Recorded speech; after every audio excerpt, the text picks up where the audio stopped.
যারা ক্ষমতাকে বাপদাদার পৈতৃক সম্পত্তি মনে করে, মনে রাখবেন এই দুনিয়ার অসংখ্য মানুষকে ক্ষমতার চেয়ারে বসায়াও আল্লাহ লাঞ্ছিত করেছেন। একেবারে জুতার বাড়ি খাওয়ায়া ক্ষমতার চেয়ার থেকে নামাইছে, থাপ্পড় মেরে ক্ষমতার চেয়ার থেকে নামাইছে। ক্ষমতা কার দেয়া নিয়ামত? আল্লাহ। নিয়ামত পাইলে কি করা লাগে? শুকরিয়া আদায় করা লাগে, কৃতজ্ঞতা প্রকাশ করা লাগে। আল্লাহ আমার মতো ভাঙ্গা সাঙ্গা মানুষকে চেয়ারম্যান, মেম্বার, এমপি, মন্ত্রী, প্রধানমন্ত্রী বানাইছে, শুকরিয়া আদায় করা লাগে। আর আমরা কি বলি? বাবা, এই দেশ আমার বাবা। বড় বড় কথা বলতে আছে। ঈশ্বর চাচাকে বলতেন সইরা চাচা ক্ষমতার চেয়ার থেকে পদত্যাগ করে জেলে গেছে, দেশ ছাড়েনি, বাপের বেটা। বেগম খালেদা জিয়া অসুস্থ, জেল খাটছে, এখনো দেশে আছে, দেশ ছাড়েনি, বাপের বেটি। আর আপনারা বড় বড় কথা বলে কেন পালিয়ে গেলেন? আপনি পালিয়ে যায় এই দেশের মানুষের সবচেয়ে বড় বেশি ক্ষতি করছে। কথা বলেন। লক্ষ লক্ষ কোটি টাকা দুর্নীতি করছে, বিদেশে পাচার করছে। কথা কোন ঠিক না? কেন চলে গেলেন? আমরা আপনাকে মমতাময়ী প্রধানমন্ত্রী বলতাম। এই আপনার মায়া, এই আপনার ভালোবাসা, আপনার কোটি কোটি অনুসারী, কারো কথা ভাবলেন না, নিজের জীবনটা আগে দেখলেন। এরকম ভাগী নেত্রী না, নেত্রী দরকার হলো তেগি। চট করে চলে গেছে, আবার কয় চট করে ঢুকবো। আমাদেরকে যারা থাকতে চায় মাঝে মাঝে কল রেকর্ড পাস হয়, আমি দেশের খুব কাছে আছি, চট করে ঢুকবো। ঢুকবেনি তো বের কেন বলেন? আসেন, এই দেশ আপনার বাবা, এই দেশ আপনার স্বামী, আপনি আসেন। কথা কন না কেন? কথা কন না। আসলে ক্ষমতায় আবার বসবেন, অতই সহজ? বুবু আইবা, তুমি আইবা গো, সেই দিন আইসা বুবু ক্ষমতা পাইবা না। খোঁজ নাই বুবু কাদের কাকার, অবস্থা খারাপ দরবেশ বাবার, হাউন আঙ্কেল এখন সামনেও আসে না। নেতা কর্মী সব জেলের ভিতর, আমি আসি ডরের ওপর, কখন জানি আসে গ্রেফতারি পরোয়ানা।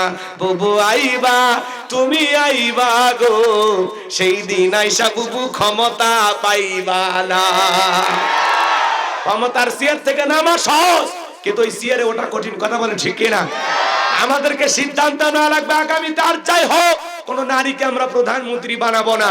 বাংলাদেশের প্রধানমন্ত্রী হবে পুরুষ। কারা কারা চান হাত তুলে দেখান। লিল্লাহি তাকবীর। শপথ নিছেন, এই শপথ যার মনে থাকে। নারীদের দেখা শেষ, সামনে পুরুষের বাংলাদেশ। আমেরিকা তাদের 47তম প্রেসিডেন্ট ডোনাল্ড ট্রাম্পের মতো মানুষকে নেতা বানাইছে, তাও কমলা হ্যারিসকে ওরা প্রেসিডেন্ট মানেনি। আমেরিকার ইতিহাসে আজ পর্যন্ত কোন নারী প্রধানমন্ত্রী হয়নি। আমরাও সিদ্ধান্ত নেব, আর যাই হোক ভুল অতীতে যা হয়েছে হয়েছে, আগামীতে যেই দলেরই হোক পুরুষ প্রধানমন্ত্রী চাই। কারণ নারীদের রাগ বেশি, জেদ বেশি, অভিমান বেশি। মাঝে মাঝে দেখেন না, বাড়ি ঘরের স্বামীর সাথে ঝগড়া লাগে, হাড়ি পাতিল ভেঙে ফেলে দেয়, স্বামী তুলে আসার মারে। ওদের অভিমান বেশি, জেদ বেশি। আর সেই অভিমান ওলা জেদ আলা মানুষ যদি একবার শান্তির চেয়ার পায়, জীবন চলে যাবে, তাও চেয়ার ছাড়বে না। আর চেয়ার ছাড়তে গেলে যদি ধাক্কা মারে, অশান্তির আগুন পুরো দেশে জ্বালায় দিবে। সাবধান। আপনারা কিছু কই না, খালি শুনে যান। আপনারা মাঝখানে কথা কইলে আমার এলোমেলো হয়ে যাবে। ভয় পাচ্ছেন? কিসের ভয়? ভয় বক্তার, শ্রোতার কোনো ভয় নাই। কি কথা কন না কেন? এই যে ক্যামেরা গুলো রেকর্ড করতেছে, আমি ভয় পাচ্ছি, নির্ভয়ে কথা বলতেছি। কারণ আগে তো জবান কন্ট্রোল করিনি, আর এখন তো প্রশ্নই আসে না। আগে বলতাম কিছু আজ প্যান্ডেলে, কিছু আজ অ্যাঙ্গেলে, আর এখন যা বলবো ডাইরেক্ট। অ্যাঙ্গেলে বলার দিন শেষ, ডাইরেক্ট বলার বাংলাদেশ। কথা বলে ঠিক কি না? আলোচনা চলবে না, দোয়া করব। মাঝে মাঝে কিছু পাবেন, চলে সামনে যায়। লিল্লাহি তাকবীর। আমার আল্লাহ রাব্বুল আলামিন বলেন, তাবারাকাল্লাযী বিয়াদিহিল মুলক ওয়া হুয়া আলা কুল্লি শাইইন কাদির।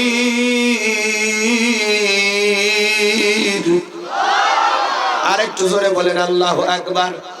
আমার আল্লাহ রাব্বুল আলামিন বলেন, মহামান্বিত সেই সত্তা যার হাতে সর্বময় কর্তৃত্ব, রাজত্ব পাওয়ার ক্ষমতা, তিনি হলেন সব বিষয়ের উপরে শক্তিমান। তাহলে সকল ক্ষমতার একমাত্র মালিক কে? আল্লাহ। আসমানে ক্ষমতা চলবে কার? জমিনে ক্ষমতা চলবে কার? আল্লাহর চাইতে বড় ক্ষমতাধর কেউ আছে? আসমান জমিনে আল্লাহর চাইতে বড় কেউ আছে? ওয়ালাম ইয়াকুল্লাহু কুফুয়ান আহাদ। আকাশ আর জমিনে আল্লাহর সমকক্ষ, আল্লাহর সমতুল্য আর কেউ নাই। চিৎকার মেরে বলুন আল্লাহু আকবার। আকাশ আর জমিনের একমাত্র মালিক কে? আল্লাহ। লিল্লাহি মা ফিস সামাওয়াতি ওয়া মা ফিল আরদ। আকাশ আর জমিনের একচ্ছত্র মালিক আমার আল্লাহ। নাকি এর মধ্যে ডোনাল্ড ট্রাম্পের ভাগ আছে? পুতিনের, ভারতের দাদার? আল্লাহর ক্ষমতার মধ্যে কারো অংশীদারিত্ব নাই, কারো ভাগ নাই। কথা কয় না? আল্লাহর চাইতে বড় ক্ষমতাধর কেউ নাই। আকাশেও নাই, জমিনেও নাই, আজও নাই, কালও নাই, ভবিষ্যতেও নাই, কোনদিন কেউ হতেও পারবে না। আমরা সেই আল্লাহর গোলাম যার হাতে সকল ক্ষমতার চাবিকাঠি। যারা বলে ক্ষমতার উৎস জনগণ, ওরা পাম দিয়ে ফুলে। কথা কয় না? ক্ষমতার উৎস কে? জোরে বলেন ক্ষমতার উৎস কে? এগুলো বিশ্বাস করবেন না। সকল ক্ষমতার মালিক একমাত্র আল্লাহ। আল্লাহর চাইতে বড় ক্ষমতাধর কেউ নাই। কথা বলেন ঠিক? এইজন্য আল্লাহ রাব্বুল আলামিন বলেন, তাবারাকাল্লাযী বিয়াদিহিল মুলকু ওয়া হুয়া আলা কুল্লি শাইইন কাদির।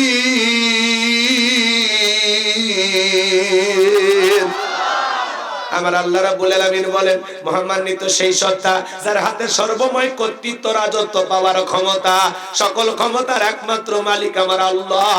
আর তিনি হলেন সর্বশক্তিমান। আল্লাহু আকবার বলেন। তিনি হলেন সব বিষয়ের উপরে ক্ষমতাবান। আল্লাহু আকবার বলেন। এ বাজান গো আমার, অনেকে প্রশ্ন করতে পারেন, হুজুর সকল ক্ষমতার মালিক আল্লাহ, দুনিয়াতে যারা ক্ষমতার চেয়ারে বসে এরা কি? এরা হলো ভাড়াটিয়া। এরা হলো কি? আপনাদের এলাকায় একটা ছেলে রায়গঞ্জ থেকে ঢাকায় গিয়ে চাকরি করে, একটা বাসা যদি ভাড়া নিয়ে থাকে, ওর পরিচয় হলো ভাড়াটিয়া। 5 বছর 10 বছর চাকরি করুক, চাকরির সুবাদে যেই বাসাতে থাকে, ওর পরিচয় হলো ভাড়াটিয়া। এই পৃথিবীর জমিনে আল্লাহ কাউকে 5 বছর, কাউকে 10 বছর ক্ষমতার চেয়ারটা ভাড়া দেয়। আসল ক্ষমতার মালিক আমার আল্লাহ। তাহলে ক্ষমতা দেওয়ার মালিক কে?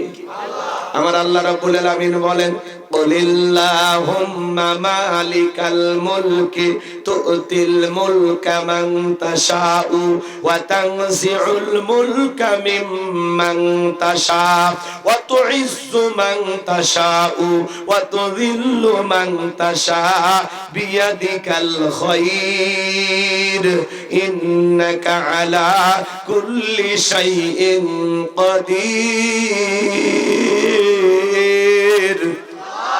সূরা আলে ইমরান আয়াত নাম্বার 26। আমার আল্লাহ রাব্বুল আলামিন জানিয়ে দিলেন, রাজত্ব দেওয়ার মালিক আমি আল্লাহ, ক্ষমতার চেয়ারে বসানোর মালিক কে? আল্লাহ। ক্ষমতা দিলে যে লোকটাকে সম্মান দেওয়া হলো এমনটা নয়। ক্ষমতার সম্মান দুইটা ভিন্ন জিনিস। এই পৃথিবীর জমিনে অনেক মানুষকে আল্লাহ ক্ষমতার চেয়ারে বসায়া, জুতার বাড়ি খাওয়ায়া ক্ষমতার চেয়ার থেকে বিদায় করছে। শ্রীলঙ্কার দিকে তাকায়া দেখলেন না? জনগণের প্রতি জুলুম করার কারণে জনগণ নেতাকে বাগে পাইয়া কাপড় খুলে ক্ষমতার চেয়ার থেকে নামাইছে। কথা কয় না? ভাগ্যিস ভালো সেদিন ওরা হাফ প্যান্ট পরেছিল। তাহলে এই পৃথিবীর জমিনে যারা ক্ষমতার চেয়ারে বসে জুলুম করে, মানুষের রক্ত নিয়ে খেলা করে, যারা মনে করে ক্ষমতার চেয়ারে বসে আমি কি হইলাম রে, কথা কয় না কে?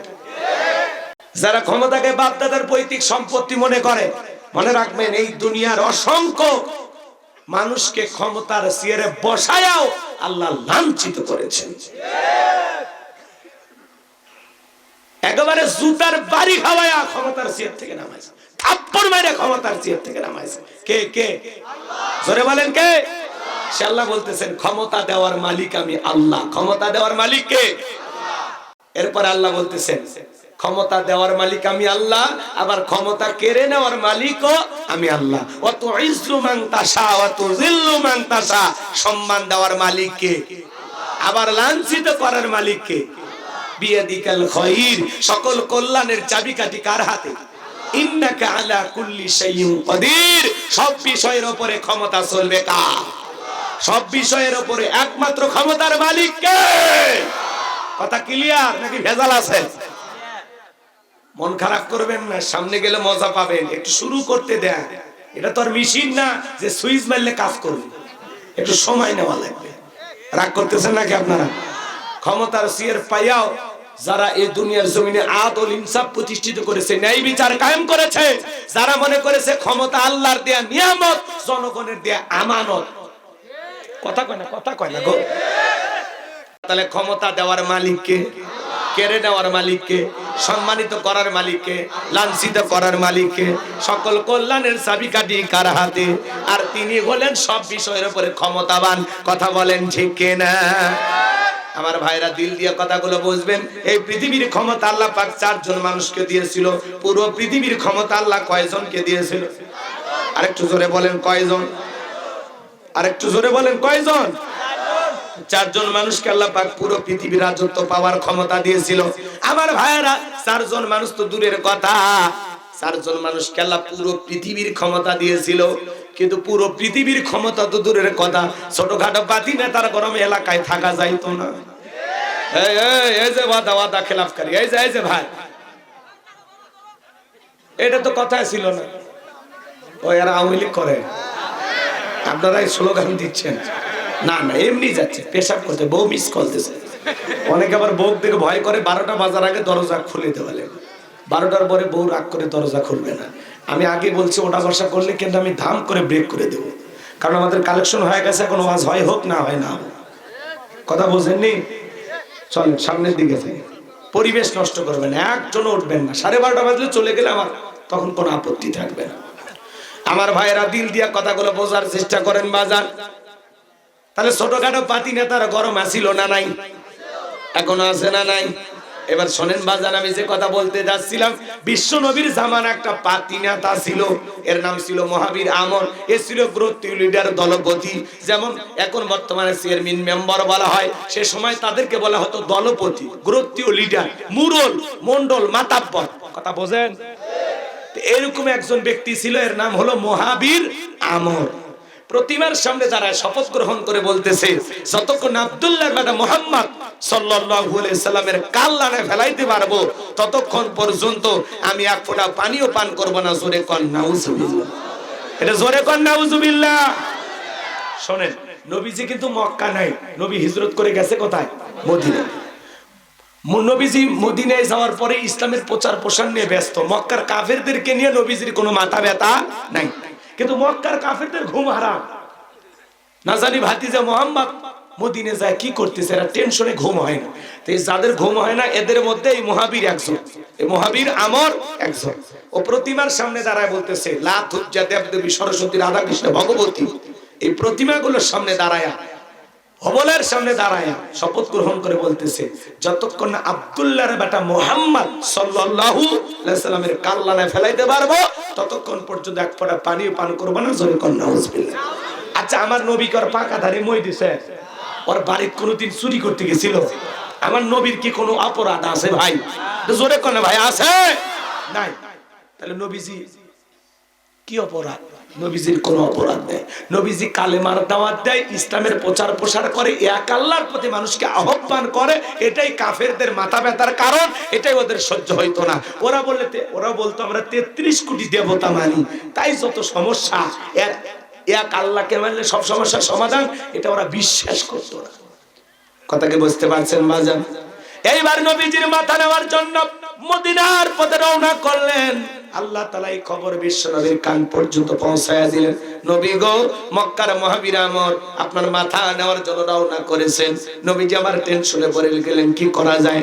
সাহাবায়ে কেরামদেরকে ডেকে বলেন, আমার সাহাবীরা শোনো, মক্কার মহাবীর আমর আমার মাথা নেওয়ার জন্য রওনা করেছে, তোমরাই বলো কি করা যায়। হযরত ওসমান রাদিয়াল্লাহু তাআলা বলেন, আপনি আল্লাহর এত বড় পয়গম্বর, আপনি আল্লাহ তাআলার কাছে দোয়া করেন, ওই মক্কার মহাবীর আমর আপনার কাছে পৌঁছার আগে ওর হাত পা যেন আল্লাহ প্যারালাইজ করে দেয়, আপনার কাছে পৌঁছার ক্ষমতা যেন না থাকে। নরম মানুষ দোয়ার পক্ষে। হযরত ওসমানের কথা শুনে বিশ্বনবী হাত তুলে দোয়া করা শুরু করে দিলেন। আমার নবীজি দোয়া করে বলতেছেন, আল্লাহ ওই মক্কার মহাবীর আমর আমার কাছে পৌঁছার আগে ওরা হাত পা, এতটুকু শুধু বলেছেন। আমার আল্লাহ দেখে বলে, জিবরাইল আর করিস না দেরি, আমার বন্ধুরে জানায়া দে তাড়াতাড়ি। আমি আল্লাহ পাক শুধু দুই হাত দোয়া করার জন্য দেই নাই, মাঝে মাঝে জালিম আর বেঈমানদেরকে সাইজ করার জন্য দুই হাতে লাঠিও তুলে নেওয়া লাগবে। বলেন আল্লাহু আকবার। জিবরাইল এসে বলে, নবী দোয়া কবুল হবে না, আপনি হাত নামান। নবী যে তখন হাত মুখে না লাগায় হাঁটুর উপরে রাইখা দিলেন। আমরা অনেকে দোয়া করি আর এরকম দড়ি পাকায়, আছে না? না, অনেকে দোয়া করে আর প্রেসার মাপে, কথা কয় না গো। অনেকে চুপচাপ এরকম মুনাজাত করে না, ধরে থাকে। আবার অনেকে দেখবেন মুনাজাত করার সময় হুজুর খালি দোয়া করতে আছে, ও চুপচাপ কোনো হাত তোলে না। হুজুর যখন বলে আমিন তখন বলে আমিন। হুজুর আজকের মুনাজাত শেষ হয়েছে, কথা কয় না। ও কি দোয়া ধরছে ভাই? দোয়া ধরবে। জিবরাইল এসে বলেন, নবী দোয়া কবুল হবে না, হাত নামান। আচ্ছা আপনারা বলেন তো বাজান, সব জায়গায় কি দোয়া দিয়ে কাজ হয়? এই গ্রামের নাম তেলিজানা। মনে করেন উদাহরণ দিচ্ছি কথা বোঝানোর জন্য। এই গ্রামে প্রত্যেকদিন চুরি হচ্ছে, গরু চুরি হয়, ছাগল চুরি হয়, টাকা পয়সা চুরি হয়, এমনকি সুন্দরী বউটাও চুরি হয়। চুরির অত্যাচারে এই গ্রামে থাকা কঠিন হয়ে গেছে। একজন রায়গঞ্জ বাজার থেকে 10 কেজি জিলেপি নিয়ে এসে মসজিদের হুজুরকে দিয়ে বলতেছে, হুজুর একটু দোয়া করেন, চোরের হাত থেকে যেন আল্লাহ গ্রামের মানুষকে হেফাজত করে। এইবার জিলেপির গন্ধ পায়া চোরও মসজিদে ঢুকছে, কথা কয় না কেন? হুজুর যখন মুনাজাতে ধরছে, আল্লাহ চোরের হাত থেকে তেলিজানা গ্রামের মানুষকে তুমি হেফাজত করো, চোরও জিলেপি খাবার হাত তুলে বলে আমিন আমিন আমিন। ওই জায়গায় ইমাম সাহেব যদি দোয়া না করে বলতে, এই তেলিজানার যুবকেরা, তোমাদের গ্রামে ঢোকার 4টে রাস্তা আছে, এই 4 রাস্তার মোড়ে মোড়ে মাগরিব থেকে ফজর পর্যন্ত বাংলার লাঠি, বাঁশের লাঠি নিয়ে দাঁড়ায় থাকবা। চোরকে দেখা মাত্রই ওই লাঠি দিয়ে এমন পিটান পিটাইবা 6 মাসে যেন মাজা সোজা না করতে পারে। চোরকে হাত তুলে আমিন কইতো নাকি তওবা করে ভালো হয়ে যেত। এজন্য চুরি বন্ধ করতে হলে লাগবে শক্ত আইন, কথা কয় না, কথা কয়। সেই শক্ত আইন আছে না নাই? আমার আল্লাহ রাব্বুল আলামিন পবিত্র কোরআনুল কারীমের ভিতরে ১৫০০ বছর আগে আইন দিয়ে আমার আল্লাহ পাক বলেন, ওয়াসসারিকু ওয়াসসারিকাতু ফাকতুউ আইদিয়াহুমা জাযাআম বিমা কাসাবা নাকালাম মিনাল্লাহ।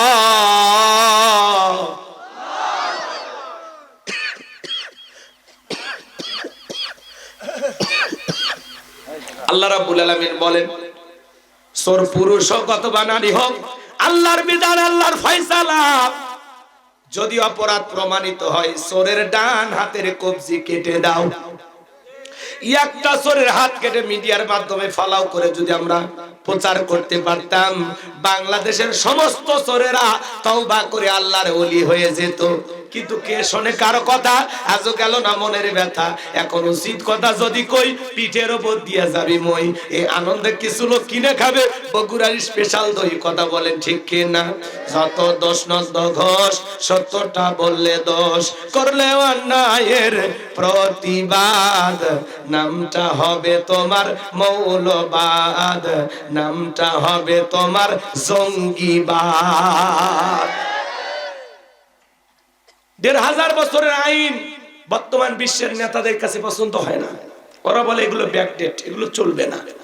এজন্য লন্ডন, আমেরিকা, ব্রিটিশের আইন দিয়ে সমাজ রাষ্ট্র পরিচালনা করা হয়। মনে রাখবেন, এই সমাজে চুরি, দুর্নীতি, টেন্ডারবাজি, চাঁদাবাজি যদি বন্ধ করতে চান, আল্লাহর আইন দিয়ে বিচার কার্য পরিচালনা করা লাগবে। খালি একটা টেস্ট করে দেন, একটা চোরের হাত কেটে খালি মিডিয়া দেখান, বাকি চোরেরা এমনি ভালো হয়ে যাবে। কিন্তু কথায় আছে, ওই যে সরিষায় যে ভূত, কথা কয় না। ওরা হাত কাটার আইন পাস করার আগে চিন্তা করি, ওরে বাবা এই হাতে আমি যে দুর্নীতি করি আমার দায় তো আগে কাটা পড়বে। এই ভয়ে ওরা এগুলো আইন পছন্দ করে না।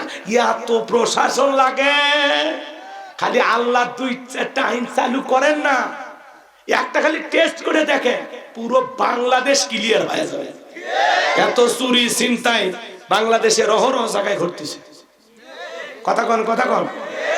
তাহলে বাংলাদেশে চুরি বন্ধ করতে হলে লাগবে কার আইন? জোরে বলেন কার আইন? এই জমিনে আল্লাহর আইন চালু হোক। কারা কারা আছেন হাত তুলে দেখেন। লিল্লাহি তাকবীর। আল্লাহ এই জমিনকে কোরআন আর ইসলামের জন্য কবুল করুন। জোরে বলুন আমিন। আমার ভাইরা হাত নামান, যে কথা আমি বলতে চাচ্ছিলাম গভীর মনোযোগ দিয়ে কথাগুলো শুনে যান। জিবরাইল ডেকে বলেন, নবী সাহাবায়ে কিরামদের মধ্যে ঘোষণা করেন আপনার সাহাবীদের মধ্যে এমন কেউ কি আছে যে মক্কার মুহাবির আমরের মোকাবেলা করবে? আমার নবী ডেকে বলেন, আমার সাহাবীরা শোনো, আল্লাহ তাআলা দোয়া কবুল করে নাই, তোমাদের মধ্যে এমন কেউ কি আছো যে মক্কার মুহাবির আমরের মোকাবেলা করবা? নবীর কোন সাহাবী দাঁড়ায় না, হযরত আলী দাঁড়িয়ে গেলেন। বলুন আল্লাহু আকবার। আমার নবী ডেকে বলে, আলী রে তুমি ছোট মানুষ না বুঝে কেন দাঁড়াইছো? হযরত আলী বলে, আমি ছোট নাকি পরে বুঝাইতেছি। আল্লাহু আকবার কর। খালি আপনি দোয়া করে দেন।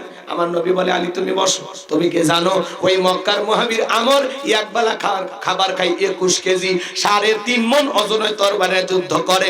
এত বড় বীরের সামনে যায় না, তুমি বসো। নবীজি দ্বিতীয়বার বললেন, আবারও হযরত আলী দাঁড়িয়ে গেছেন। নবীজি তৃতীয়বার বললেন, আবারও হযরত আলী দাঁড়িয়ে গেছেন। নবী তখন দুইটা হাত বাড়ায় বলে, আলী রে আয় আয় আমার কাছে আয়।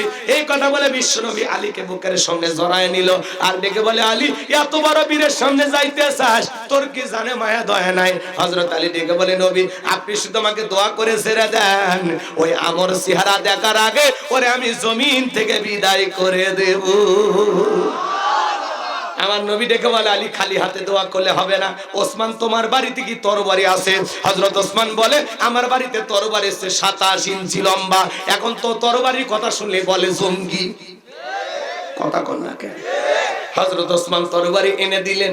বিশ্বনবী হযরত আলীর হাতে তরবারি ধরায়া দিলেন। হযরত আলী তরবারি পায়ে মারছে দৌড়, দৌড়াইতে দৌড়াইতে আমরের মুখোমুখি হয়ে গেছে। এইবার হযরত আলীকে দেখা মাত্রই আমর ডেকে বলে, কি রে আলী তুই কেন আমার সামনে? হযরত আলী বলতেছে, থামো, কেন আসছি পরে বলতেছি। এই কথা বলে তরবারিতে তাক টানতেছেন আর একটা দোয়া পড়তেছেন। এই দোয়া পড়ে যদি বাড়ির চতুর্দিকে ফু দিতে পারেন, বড় বড় দুর্ঘটনার হাত থেকে আল্লাহ আপনার পরিবারকে হেফাজত করবেন। আল্লাহু আকবার বলে। হযরত আলী কি করতেছে? তাক টানতেছে। খেলায় নামার আগে সীমানা দেয়া লাগবে না? এইবার তরবারিতে এরকম দাগ টানতেছে, আগ টানতেছে। দাগ টানা আগ টানা বোঝেন তো? এরকম দাগটা টানার পরে তরবারিটা উঁচু করে বলতেছে, এই কাফেরের বেটা আমর, তোর যদি সাহস থাকে দাগটা পার হইয়া নবীজির কাল্লা নিতে যা। এ আয় আয়, খেলা হবে, আয় আয় আয়। আল্লাহু আকবার বলে। আর একটু জোরে বলেন আল্লাহু আকবার। হ্যাঁ, হযরত আলী ধমক খাইয়া ওর অন্তরের কলিজের পানি শুকে গেছে। একটা আওয়াজে অনেক কিছু ঘটে। কথা আছে, ছোট মরিচে ঝাল বেশি। বাড়িতে ঢুকছে চোর, বাড়িওয়ালা ল্যাংরা, দুটো পা নাই, কিছু না পারুক, যদি বাড়িওয়ালা খালি ভিতর চোর থাকবি না, ভাগে দৌড় মারবি। একটা আওয়াজে অনেক কিছু। মুসলমান যখন তাকবীরের ধ্বনি দিবে, লিল্লাহি তাকবীর, আল্লাহু আকবার, বেঈমানেরা ঘরে ঢুকবে, বিলের মতো মিয়াও মিয়াও করবে, সামনে আসার সাহস দেখাবে না। বীর পুরুষ মুসলমান মাথা উঁচু করে বেঁচে থাকার জাতি। কথা বলেন না কেন? আমরা মাথা নিচু করে বেঁচে থাকার জাতি না। এই জন্য বাঁচলে সিংহের মতো বাঁচবো, বিড়ালের মতো 500 বছর হায়াত দরকার নাই। সিংহের মতো 1 ঘন্টা জমিনে টিকে থাকতে চায়। আল্লাহ আমাদেরকে বীর মুসলমান হিসেবে কবুল করুন। জোরে বলুন আমিন। আল্লাহ আমাদের অন্তরে সাহস বৃদ্ধি করে দেন। জোরে বলেন আমিন। কষ্ট হয় আপনাদের? হযরত আলী আর আমর বাজা বাজা ভাব, পুরো ঘটনাটাই শুনবেন। কি ভাল লাগতেছে? বলবো বলবো? কারা কারা শুনবেন হাত তোলেন তো বাজান। লিল্লাহি তাকবীর। হাত নামান আমার ভাইয়েরা। হযরত আলী বলতেছে, দাগটা পার হয়, আয়। এক পা সামনে আসে, 3 পা পিছনে যায়। এমন অবস্থায় হযরত আলী তাকায় দেখে আমরের কাঁধে থাকা তরবারি আল্লাহ কাঠের তক্তা বানাইছে। সুবহানাল্লাহ, একটু জোরে হবে না? হযরত আলী এইবার যখন আমর দাগ বরাবর আসছে, দাগ বরাবর, বুঝছেন? যেই দাগ বরাবর আসছে হযরত আলী খালি তরবারি কাঁধে ঠেকাইছে, তরবারি ঠেকাইতে দেরি, ওই আমরের দেহ থেকে কাল্লাটা আলাদা করতে আল্লাহ দেরি করে নাই। একটু জোরে বলেন না আল্লাহু আকবার। এজন্য আমার আল্লাহ ডেকে বলে, আমার নাম আল্লাহ, যারা দিতে চায় আমি এবং আমার রাসূলের সাথে পাল্লা, আমি রাখবো না তাদের ঘাড়ের কাল্লা। চিৎকার মেরে বলুন সুবহানাল্লাহ। আল্লাহর সাথে পাল্লা দিয়া কোন জালেম টিকতে পারে? এই দুনিয়ার জমিনে যারা করবে আল্লাহর সাথে বাড়াবাড়ি, ওদেরকে আল্লাহ করবে দুনিয়া সারা। আল্লাহর সাথে বাড়াবাড়ি করতে নাই। আল্লাহ ওদের হেদায়েত দান করুক, পাশাপাশি আমাদেরকে সঠিক বুঝ দান করুন। বক্তা শ্রোতা সবাইকে আল্লাহ পাক আমল করার তৌফিক দান করুন। হযরত আলী তরবারি ঠেকাইছে, কোপ দেয়নি। কে ফালাইছে? কাল্লা, আল্লাহ। এখানে আরো কিছু কথা আছে, ওইদিকে জিহাদের ময়দানে ওই দিন রাসূল এটা প্রকাশ করে, ওই দিকে আর আমরা গেলাম না। বক্তা শ্রোতা সবাইকে আল্লাহ বুঝে আমল করার তৌফিক দান করুন। এখনো যারা দান করতে চান করতে পারেন, সিমেন্ট লেখায় দিতে পারেন। সকলে দরুদ ইব্রাহিম পড়ুন। আল্লাহুম্মা সাল্লি আলা মুহাম্মদ ওয়া আলা আলি মুহাম্মদ কামা সাল্লাইতা আলা ইব্রাহিম ওয়া আলা আলি ইব্রাহিম ইন্নাকা হামিদুম মাজিদ।